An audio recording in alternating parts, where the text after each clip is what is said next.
So New Balance's Fuelcell TC and the RC Elite were two shoes that introduced a lot of people to the fantastic Fuelcell foam. But what happens if you take that first RC Elite and remove the carbon plate from it?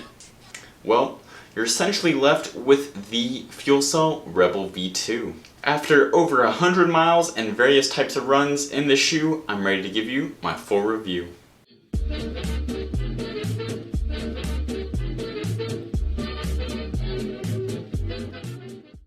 So throughout this review, I'll be using the Stoplight rating system, which means if I give it a green light, then there are more positives than there are negatives. If I give it a yellow light, then there's about equal pros and cons, and if I give it a red light, then the cons weigh out the pros. And in the end, I'll combine all those results and tell you if this shoe is a go, a slow, or a no.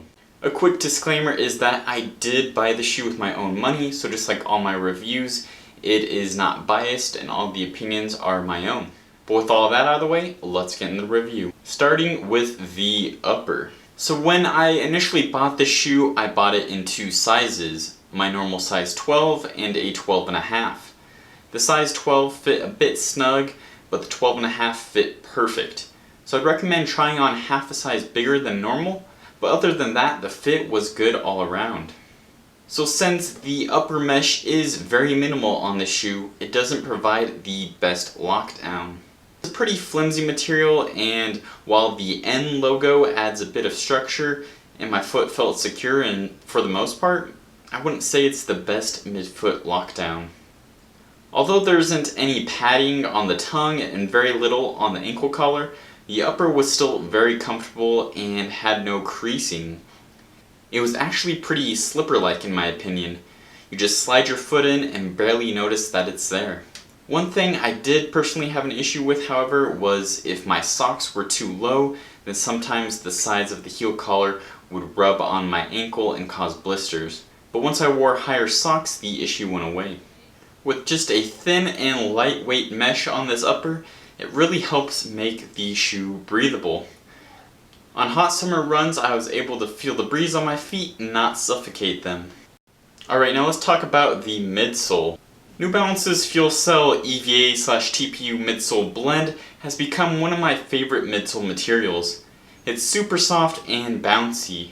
Although I love the cushioning on the shoe, it doesn't feel like there's a lot underfoot, which isn't necessarily a bad thing, but I think I want a little more cushion. In the heel, you have a stack height of 30 millimeters with 24 in the forefoot, which brings it to a 6 millimeter drop. Although the Fuelcell foam is soft and bouncy, it can also provide a nice responsiveness. That is one of the pros about a more regular stack height shoe, is that it does add more responsiveness than some of those maximal shoes, and it does firm up nicely at faster paces while still softening up at slower paces.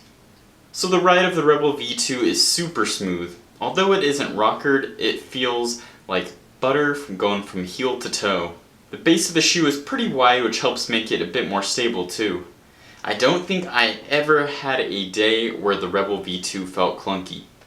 Although there isn't a super thick slab of foam, the midsole has still been holding up great. Even after over 100 miles, it still feels soft and bouncy just like the day I got it. I think even after 200 or 300 miles, it'll still be feeling very lively. Alright, now let's talk about the outsole. So the Rebel V2 has some decent outsole coverage in the heel and the forefoot, and after over 100 miles, the outsole is definitely showing some wear. It's not too significant, however, I don't think it'll hold up too well after a few hundred miles. So the rubber that's on the outsole is perfect for road and hard-packed dirt, but it's pretty smooth and won't help out too much on actual trails or anything more gnarly. Keeping the midsole rubber thin and not having full coverage does have the advantage of keeping the weight down. The Rebel V2 comes in at a lightweight 7.2 ounces, and this is lighter than most trainers and even light for an up-tempo trainer. Alright, now on to the run type stoplight portion of the review, where I go over speed day, everyday, long run day, and recovery day. So starting with speed day, the Rebel V2 gets a green light. So like I said in the intro of this video, this shoe is very similar as if you were to take the carbon plate out of the RC Elite V1. However, even though this doesn't have a plate, it still works great on speed days, and when I was picking up the pace and doing some workouts in this shoe, it firmed up nicely and I got a nice toe off.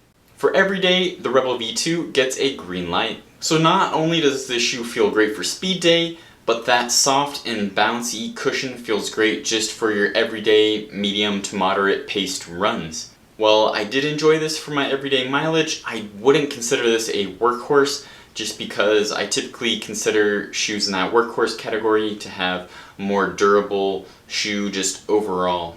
For long run day, the Rebel V2 gets a yellow light. So the longest run that I did in the Rebel V2 was 12 miles. And afterwards, my feet didn't feel quite as fresh as they normally would if I would have done it in something that's more like maximal high cushioned. But, I did enjoy the cushioning, but just for those longer efforts, I really prefer that thicker stack height. Well, I think that a lot of people won't have any issues with this for long run days. That's just my opinion. For recovery days, the Rebel V2 gets a green light. So I've mentioned this multiple times already, but this shoe is very dynamic. It works well on speed days where it firms up, but also on recovery days, you slow down and the midsole just gets super soft and bouncy, and those are two qualities I really look for in a recovery day shoe. So when I was taking it easy, I found that it was just like running in a slipper. So there are a lot of people that really liked the original Fuelcell Rebel and were hoping that New Balance wouldn't mess it up in V2. And while V2 was a complete remake from V1, I'm glad because they made a super solid shoe. I love how lightweight and versatile the shoe is. It can adapt to your pace and firm up or soften up. But one thing that I didn't really like was just kind of the overall durability, but primarily the upper and definitely the outsole. So this shoe comes in at $130, which is pretty much on par with a lot of other companies' lightweight up-tempo trainers, such as Hoka's Mach 4. I almost gave this a yellow light just because I think $115 or even $120 would have been better for kind of a more minimal shoe, especially like the upper being more minimal. But I just think the shoe is so versatile that it's almost worth the price. So taking a look at the results here, you can see that there are some yellow, but for the most part, there's a lot of green. In the end, I'm giving this shoe a go, since I think it's a great addition to most people's rotation, or even a jack of all trades for people who don't have a rotation and just stick to one shoe. So that's it for this video. Thanks for watching. Remember to subscribe so you don't miss my review of the RC Elite V2. And as always, keep on running.